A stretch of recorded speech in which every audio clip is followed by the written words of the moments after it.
Perfect. Here we go. Hey, I want to welcome you back to the Saving with Steve show. My name is Steve Sexton, and we're talking about the ins and outs of money. Now, here's one of the big things. We've seen this $3.5 million spending plan. In fact, Congress, the Senate, the White House, they're fighting back and forth. I don't know if it's going to be $3.5 million, but you know what? It's going to affect us all. And you know what? Here's one of the big things. A lot of people are trying to make decisions right now. They're trying to figure out which way to go with their taxes. And you know what? We have Denny, Artache, financial advisor, author, mentor, entertainer. He has a radio show. He's here to help us understand this whole thing. Now, Denny, welcome to the show. Great to be here, Steve. Nice talking with you. And it's too bad we can't air the outtakes we had 5-10 minutes prior to this show. Don't worry, they will be. Because that's what goes on Facebook, and people. That's how the cookie crumbles, baby, just like Walter Cronkite says. Well, the reality is everybody loves the Facebook stuff, and it's usually months on end. We still see people visiting it, and it's almost like watching the housewives of whatever. I mean, there's not a lot of drama there, but people like to see what's there. But you know what, before we get started, I got to ask this question, because this is one of the things that come up with our viewers things. And I know you've answered it 100 times, but what people really don't know that are listening, and we have, almost 700,000 people who are listening here. Denny was the lead singer and guitarist for the band Iron Butterfly in the 90s when he lived in LA. He toured with musicians like Three Dog Night, famous act like Nick Dolans, Davy Jones from the Monkey, Dennis Jokes from the classic Four Rare Earth, Steppenwolf, which I love, Badfinger, Eric Burden, The Animals, REO Speedwagon, Night Ranger. And you still go out there and gig right now in Florida too, right? Yes, as a matter of fact, I just won the local competition. I'm going back to Memphis in January to compete internationally for the International Blues Conference doing original blues. So I still perform. My clients get a big kick out of this. In fact, a lot of them have Googled me and said, hey, dude, do you want to talk about this background of yours? So, I still perform. I even do, to my late dad, I sing Sinatra music. Oh, cool. But I love the rock and roll and I like the blues. So yes, I'm still active and I do it. It's not what I do to pay my bills. Imagine that, a musician with not much money. Well, I've never heard that one before. Yeah, exactly right. But I flipped the switch in the 90s when my best friend was Joe Shermy from Three Dog Night, and he was sleeping on my couch, and we were eating Jack in the Box double cheeseburgers for 99 cents. Mm-hmm. So I said, if this guy with platinum records is sleeping on my couch, I probably should do something else for a living. I love Joe. I love all the musicians I played with, but I've got to tell you, it's that old story. They were terrible with money. So my passion became showing people how to make their money last, educating them. I'm a non-sugarcoating straight shooter. I tell people like it is and they make their own decisions. And that is motivating. Best way to be. So, but I still love music. Yes. Just Perfect. Don't make it. No, you have a unique transition. I know you're in the Army and all that stuff, but the transition from musician to financial planner, it's just, you go from a creative mind to a linear mind. It's just a little, my family engineers. You have to be kind of creative with people because we're still talking about people's lives. And the thing is, I think what has made me successful is, number one, I have a lot of great partners. It's not just me. Oh yeah, but, always that. I really communicate simply with clients so that they understand things, so that they really can make their own decisions. And I try and make them not to press the panic button, because as we discussed it, the media loves to press the panic button, and everything that's going on right now is pressing the panic button. But on my radio show today, I had Paul Meeks. He's a world famous chartered financial analyst. He ran the largest technology fund for Merrill Lynch. He is now with Independent Solutions. I'm partnered with them. I have money managed with them. He's still bullish in spite of the fact of the tax things that are going on, in spite of many worldly things that people think.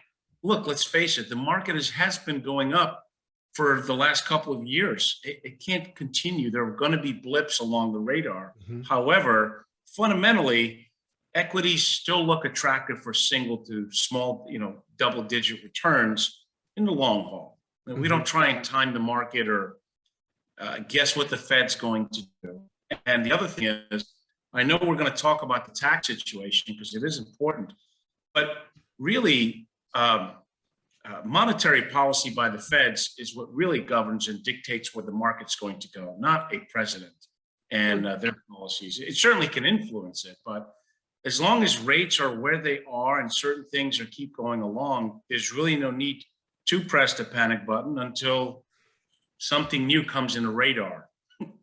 Well, let's chat a little bit about that before we get into the other things, because you heard about what's going on in China with Evergrande and their $300 billion loans and all that stuff. And China says, hey, we're not going to step in and bail them out and all that stuff. Did you talk with that about with your guest? He did mention that he thinks it's a situation that will be resolved, just like he found it almost comical that it seems like clockwork. They always come up with this debt ceiling crisis and they wait for the last few hours to figure it out. So I did ask him, well, what if they don't agree on the debt ceiling? Do you think the markets will go spiraling? And he doesn't feel, Paul Meeks doesn't feel exactly well, certainly it's going to sour investor sentiment. I certainly also believe that the trillions of dollars that they're going to pass could affect many things and ultimately lead to higher taxes. I mean, President Biden is already talking about raising capital gains all the way up to possibly 43%. He's also talking about, and who knows what will be passed, he's also talking about possibly changing Roth conversions if you're making X amount of dollars. Yeah. So that can certainly affect, but I try and caution people not to panic as of yet until we know. I mean, Steve, do you think it's a reality that no matter where the tax situation is, that most people with good tax professionals figure it out eventually, if not sooner? Oh yeah. So, whatever they pass, tax professionals will figure out either loopholes or certain ways that they can overcome the new legislation. That is the reality. That is the truth. Just like when markets make strong corrections, and they could be for good reasons and they could be for bad reasons. The last biggest one was 2008, which was a horrible situation. But for investors that were maybe investing for 10, 15, 20 years, they were better suited than those who were retiring within the 2 to 3 years of that happening.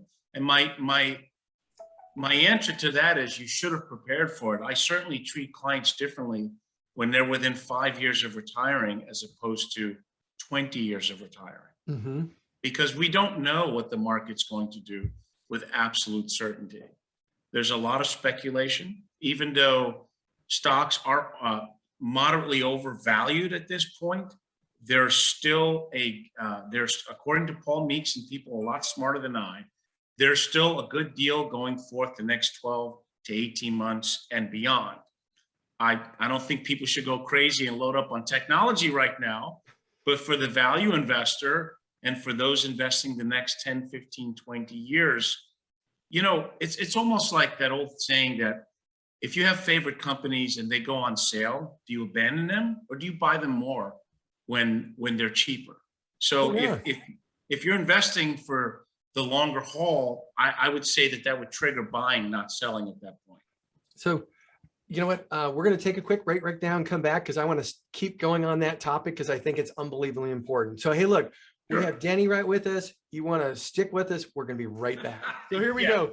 Hey, welcome back to the Saving with Steve show, where we talk about the ins and outs of money. I truly want to thank you for tuning in. I appreciate you letting your friends, family, and associates know about the show. All the replays are available at www.savingwithsteve.us. If you're enjoying the stories of helpful information and insight on Saving with Steve, then I encourage you to subscribe for our Google Play, our Spotify channel. Now, if to check out a few of our affiliates at UK Health Radio, BBS Radio, Talk Radio in New York City, E360 TV, Las Vegas TV Network. All these networks are dedicated to empowering you to solve problems, uplift your spirit, and live a life of financial personal freedom. Hey, Cameron, could you edit that a little bit? Now, we have Denny Could you say your name one more time? Denny Artache. I've been called I'm work sorry. no matter Hey, what we have comes out Denny of your Artache mouth. with us, and we've been talking about the things that people need to keep in mind when they're looking at this $3.5 trillion spending package. One of the questions that I have for Denny is this: you know what? Well, there's a lot of people feel there's going to be some fallout, whether positively or negatively. Okay. And you know what? If it's negatively and then we see the market go down, and you've got people, and I know you work with people in the school systems and things like that. And you know what? If you're 24, 25, 26, 30, 35, do you freak out and take things out of the market, or do you let it continue and invest even more? Because you know what? Well, I look at it as you're buying things at discount, but so I'd love to hear your input on that. That's an excellent question. Just remember that no one can time the market. So it's really based on risk tolerance. A lot of my clients, we go through sophisticated software and we run the risk tolerance, but I dumb it down. I look them in the eye and say, John, Jill, what would you feel like if your value went down for 30% or more? And I see what their reaction is. And at any given time, if that's not good for a person, they need to be really careful on how they invest, because the fact of the matter is that could happen. It happened last year during the COVID crisis. The market was down about 35%. Now, who would have thought that it would have recovered as fast as it did? So those who panicked at that time missed the ability to not have lost money because they sold out of their positions. So it really, time is your friend in the market, and also risk tolerance.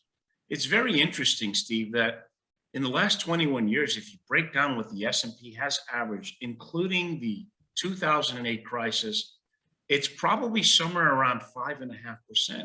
Now, I know that doesn't sound sexy, but compound interest is amazing, as Einstein used to say. So I really feel that people should not try and time the market, but they should pay attention to risk tolerance, because at any given time, the markets move so fast now.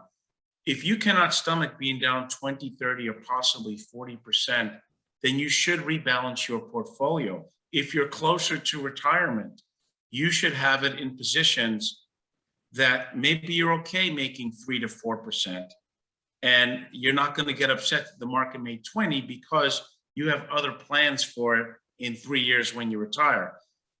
But if we take that away, if you know you're going to be in the market, even in retirement, then maybe you wouldn't even do that. You would continue plugging along in a moderately conservative, well-balanced, diversified portfolio.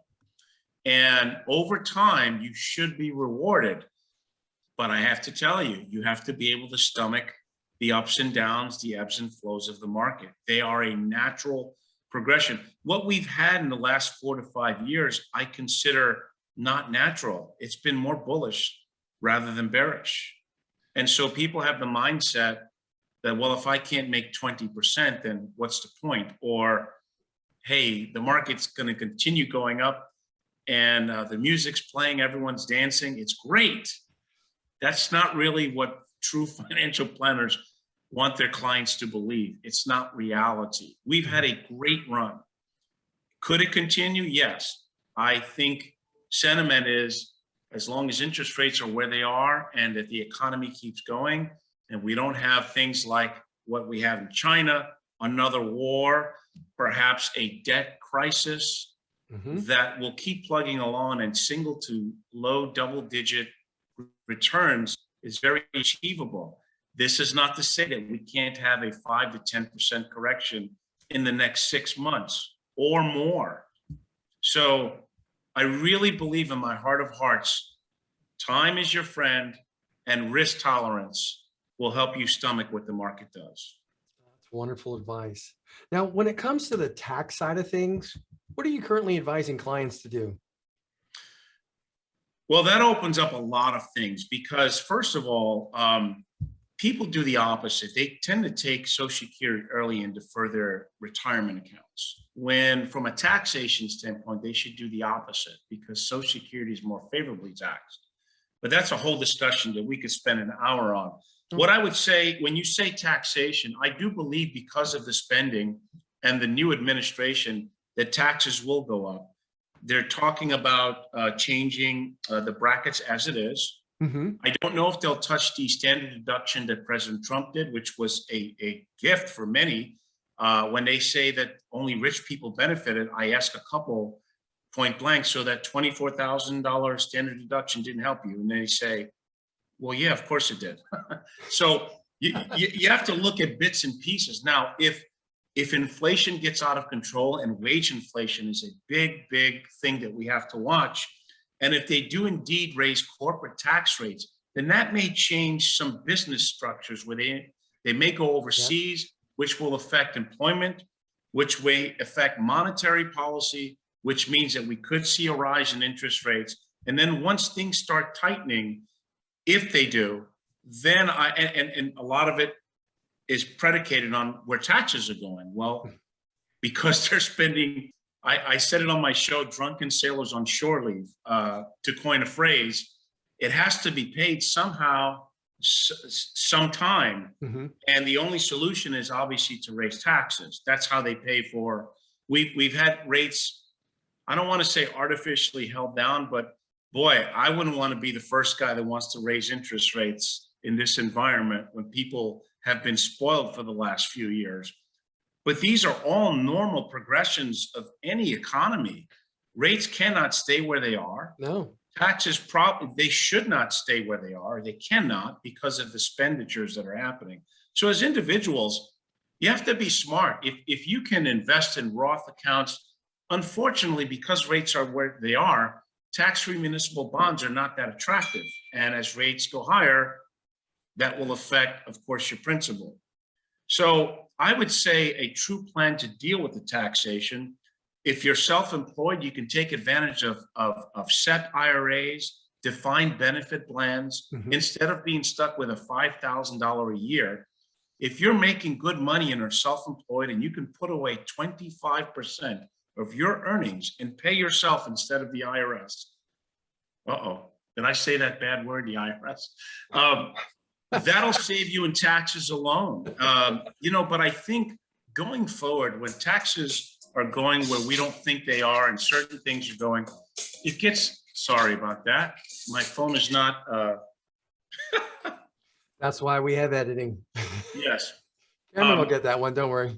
When everything is going, I think it goes back to fundamentals for everyone. And that is, start off with a budget. What are you putting away each month? Because no matter where taxes go, we're coming full circle where every one of us, including myself, has to watch our debt, has to watch our spending habits, and we have to live well within our means. I personally have no debt. I live well within my means. I could drive just about any car. I drive a 3-year-old Chevy. So I'm saying we all have to, as a country and individuals, take responsibility, no matter what is passed from a taxation, no matter what the market does. We have to go back to the basics of budgeting ourselves. I know this is not exciting, but think of the generations before us where they practiced this forever. They didn't have the economy that we've enjoyed the last 10, 15 years. So they had to practice these things that I believe are coming full circle again. And with regards to taxation, well, if you can invest in Roth accounts, or you can defer your investments until you're in a lower tax bracket, that's a smart way to go, instead of paying taxes as you go along.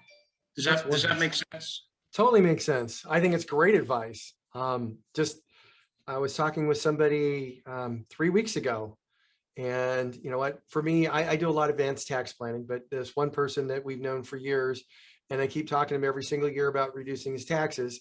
And he just says, no. And this year he had a new granddaughter, and they're trying to figure out how to put $4,000 into a 529 program for their new granddaughter.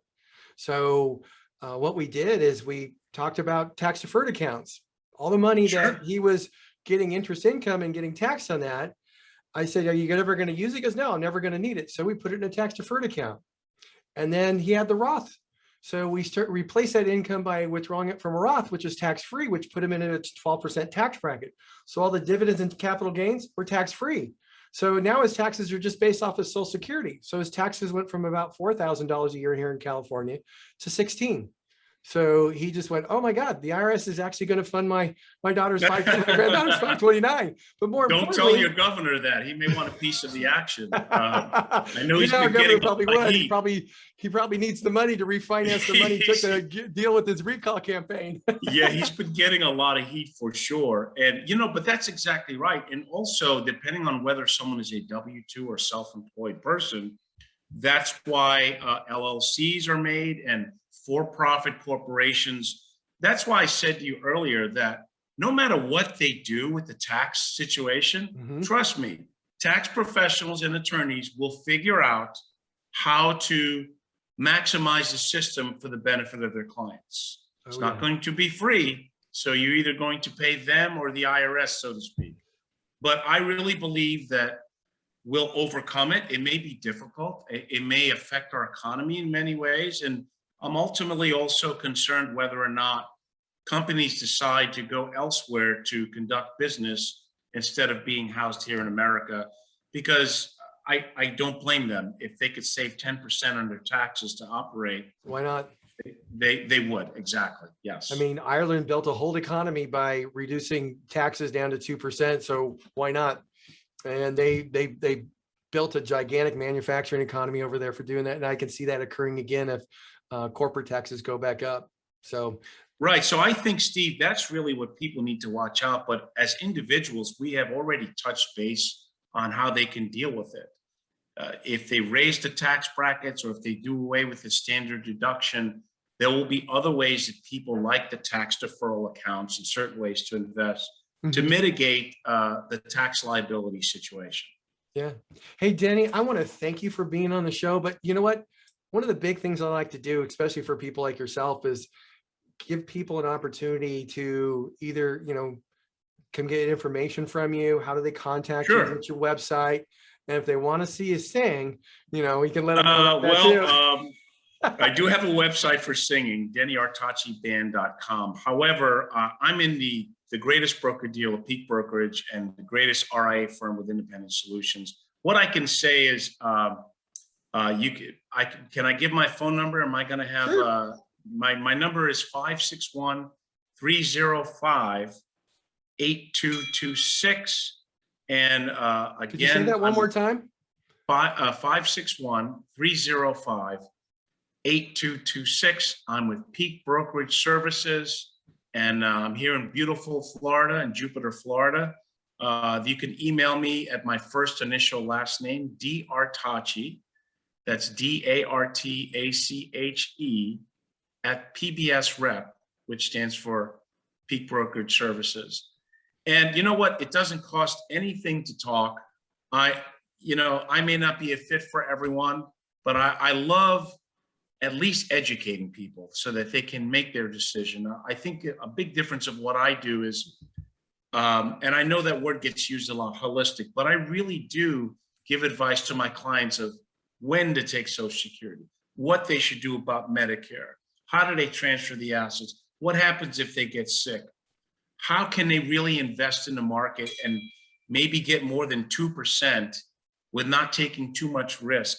Do they understand the difference between a true liquid managed accounts and that not all annuities are terrible and the big bad boogeyman? There's so many of them. You see those commercials that they would never sell an annuity. Well, rich people buy annuities and life insurance because they have their position. I'm not saying you should put all your investments. I believe managed assets, staying liquid, and being a proper risk tolerant model is how typically people should be. But if you're limited in your resources and you don't want to wind up eating cat food, you may want to consider some of those other vehicles to bridge that gap. Because what do you do if we have a bear market in the next 2, 3, or 4 years, and you're counting on that for your income? Yep. That's a sobering reality that retirees need to address. Now, I'm not saying you have to do annuities. There are certainly preferred equities that pay nice dividends. My whole point is you should seek help and get many points of view and advice. Or just find someone like me that has all the partners all in one-stop Plays in a shop, as band. they say. And I can sing music for you. That's right. That's Denny, right. Either Sinatra or Led Zeppelin or Stevie Ray Vaughan. I wanted to end with this. I don't know if you know who this is, but Robert Shiller, he won a Nobel Prize for the CAPE ratio in economics. I was at an event at Barclays in New York, and he had a discussion, and he basically, one of the statements he made, and I never forget it, he just says, you know what? There's a lot of different investments out in that world, or in our world. Some could be the perfect thing for some people, but the horrible thing for the others. And a lot of people don't realize that they're just being put into a box sometimes. And you want to find somebody who's going to find an investment that's going to fit them like a glove based off of their unique circumstances. Right. So, And several. yeah, and you were just talking about that. So I think that's important. And you know what, I'm going to have to go because our time's up. I want to thank you for being here today. Everybody, Danny, Pleasure, Artache. Steve. And you know what? Maybe we should have you back sometime. You've been a lot of fun. This has gone I'd a lot like to faster come than I thought it would back, and go. you're welcome to come on my radio show if you can get up that early, okay? Well, you can see why I have less hair. That's why I get up too early. So that's the size of it. All right, You're all guys. right, Steve. Hey, Take you care. be safe. You be healthy. We got to go. You have a great day, Denny. Thanks for being You with too. us. Thank you. Bye-bye. My pleasure. Everybody, that was Denny Artache. You know what? Wonderful guy. You know what? Was watching some of the band stuff last night on the on YouTube. So, you know, go back, check him out, and hopefully we'll see him back again. Bye-bye. Thanks for joining us. See you next week. Be well.